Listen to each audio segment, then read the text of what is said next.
In a quiet corner of the world, far beyond the last marked roads on any map, there lies a forest that few remember and even fewer can find, a place known only in lullabies and the softest of old songs, the Dreamwind Forest, where the trees murmur. Secrets not in words but in winds, where time slows like honey pouring from a sleepy jar, and even the stars seem to yawn when they pass above. Once, a gentle child named Elian wandered into this forest not by accident, but because he was looking for something he didn't know how to name,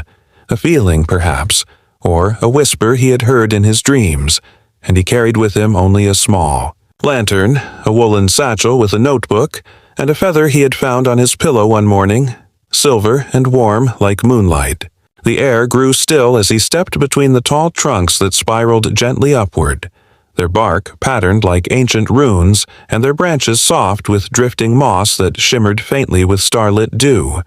And, although Elian should have been afraid, he felt instead a vast comfort, as if the forest recognized him and welcomed him home. There were no birds singing, no rustle of small feet or cracking twigs,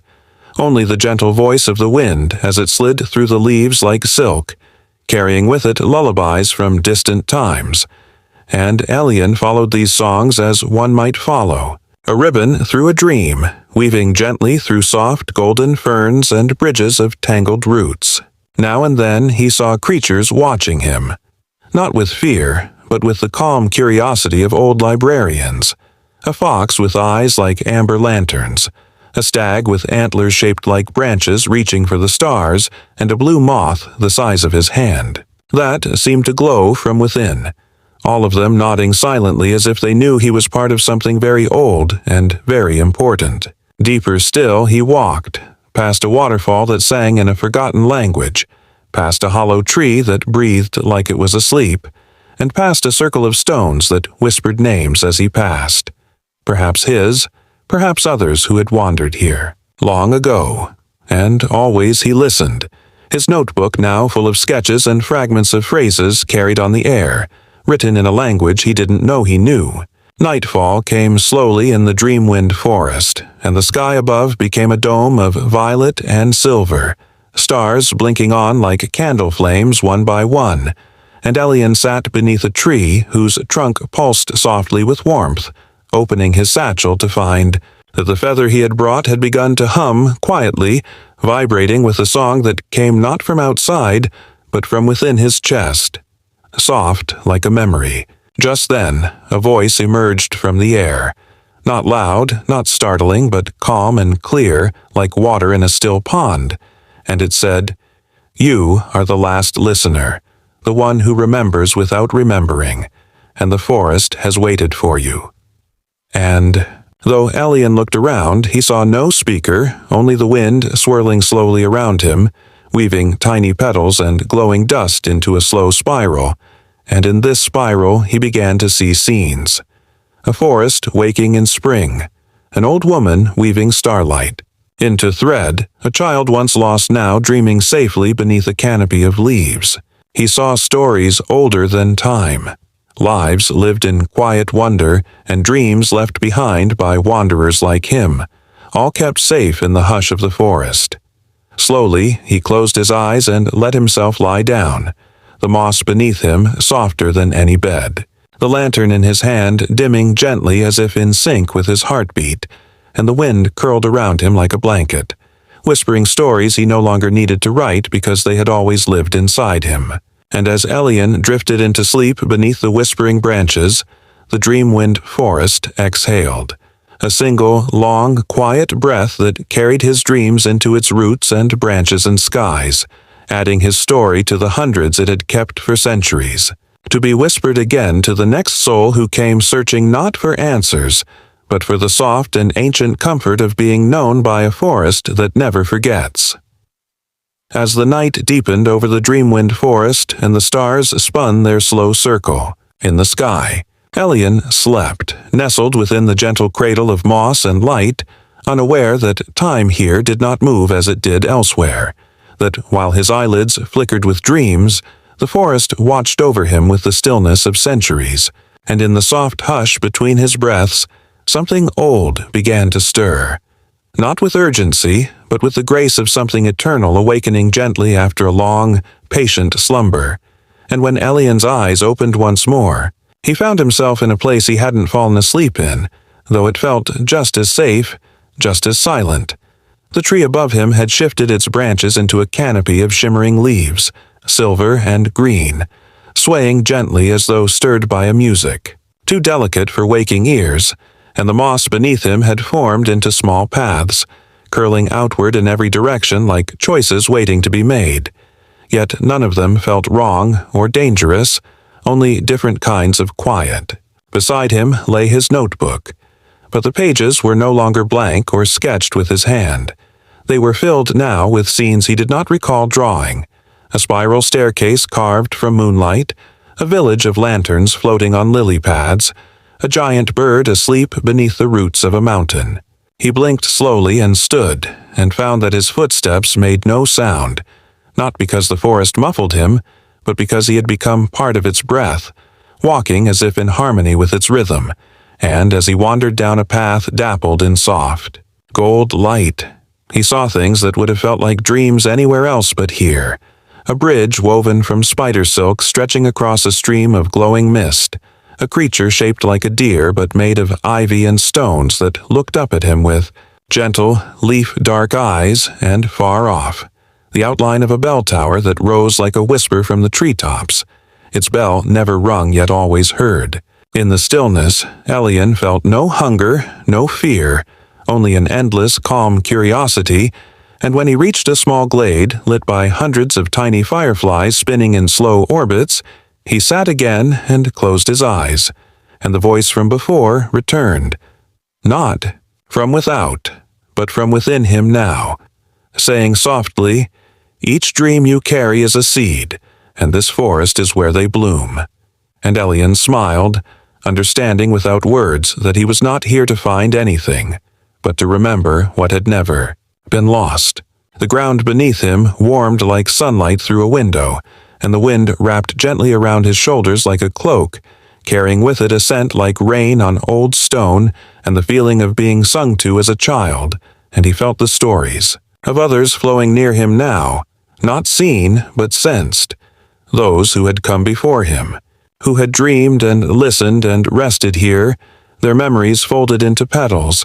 their wishes resting in the hollows of trees, and he knew he was not alone. Not even when he closed his eyes again and let the glade hold him. Not even when the lantern beside him flickered softly and dimmed once more, and not even as the wind whispered again and again the same phrase like a lullaby. "You are safe here, dreamer. You are home." When Elian awoke once more, though time did not seem to pass in the Dreamwind Forest as it did elsewhere, he sensed that something had changed, not in a way that startled or confused him, but in the gentle way that a shadow shifts when the sun moves behind a cloud, subtle and soft, yet undeniably different. He found himself sitting at the edge of a vast, glass-like lake that had not been there before, its surface so still and perfect it seemed to reflect not just the sky, but the very thoughts he hadn't yet spoken aloud. And when he leaned forward to peer into the mirrored water, he saw not only his own face, serene and gently curious, but also ripples of memory, of stories told beneath starlight, of lullabies hummed by a voice he missed but could not name, of moments he had long forgotten, but which lived still in the folds of his heart. Beside him, the blue moth he had seen once before rested silently on a fallen leaf, its wings pulsing like a slow heartbeat, as though it, too, were listening, remembering, dreaming, and Elian reached out with a fingertip to trace the air above. The lake, not touching the water, but disturbing it all the same, causing the image to shimmer and change into a scene he could feel more than see.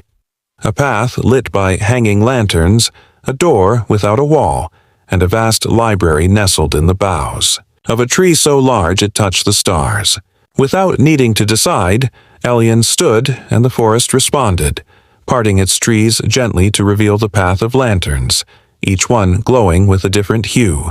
some warm and amber like candlelight, others soft and blue like twilight. And still, others the pale pink of the earliest dawn, and as he walked between them, the forest did not grow darker, only deeper, as though he were walking not through space, but through layers of memory wrapped in moss and silence. Birds flew overhead in slow arcs, trailing light instead of feathers, and flowers opened and closed like breathing lungs, each petal a quiet song in its own right, and Elian soon came to a doorway made entirely of vines and silence, arched high, above him and humming with possibility.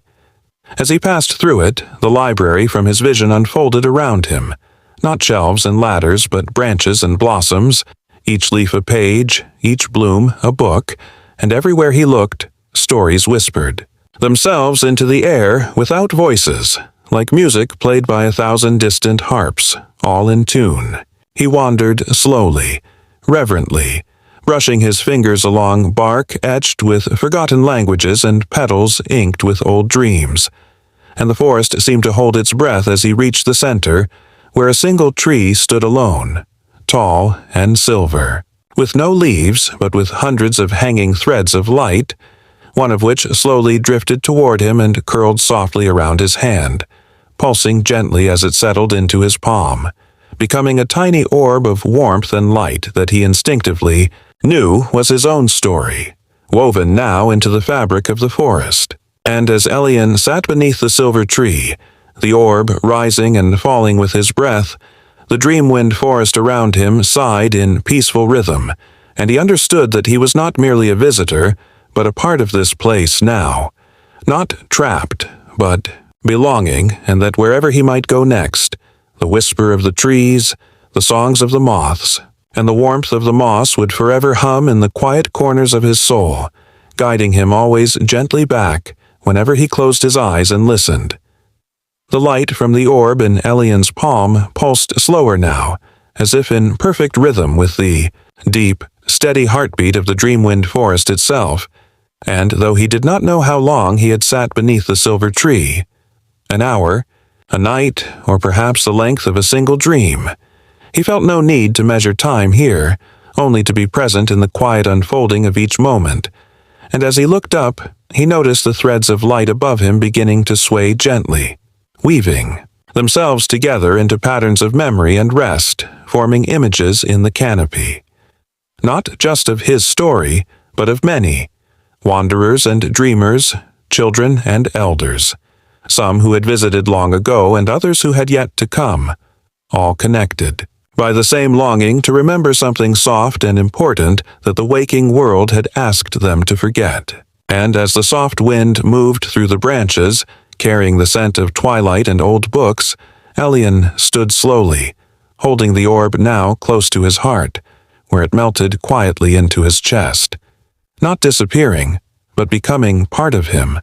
a quiet echo he would carry forever. The library of trees faded gently behind him, not in sadness, but like a story reaching its final page, and the path that opened before him now looked familiar, not because he had walked it before, but because it led home, not just to a place, but to a feeling, to warmth and sleep and the gentle knowledge that he had been seen and known by something greater than himself. As he walked this final stretch, the forest grew softer still, as though wrapping itself around him one last time, whispering lullabies only the dreaming could hear, and just before he stepped beyond the last ring of trees, he turned and whispered a thank you, not out loud, but in the language of stillness, of moss and wind and breath, and the forest, in return, responded not with words, but with a long, quiet sigh that carried with it every kindness it had ever held. And then Elian stepped through the threshold of branches and found himself once more in the field where his journey had begun, the sky above just beginning to blush with the light of morning. He looked down and saw his notebook in his hand, pages filled with gentle sketches and soft phrases that he could not remember writing, but which felt truer than anything he had ever spoken. And as he walked slowly back toward the shape of his home rising in the distance, the wind curled around his shoulders once more, not to guide him now, but to keep him company, whispering in his ear, "Whenever the world grows loud, you can return in silence." And Elian smiled, because he knew that the Dreamwind Forest, was not a place he had left, but a part of him now, a resting place within, where stories live like roots beneath the surface of things, waiting patiently to bloom again when he closed his eyes and listened.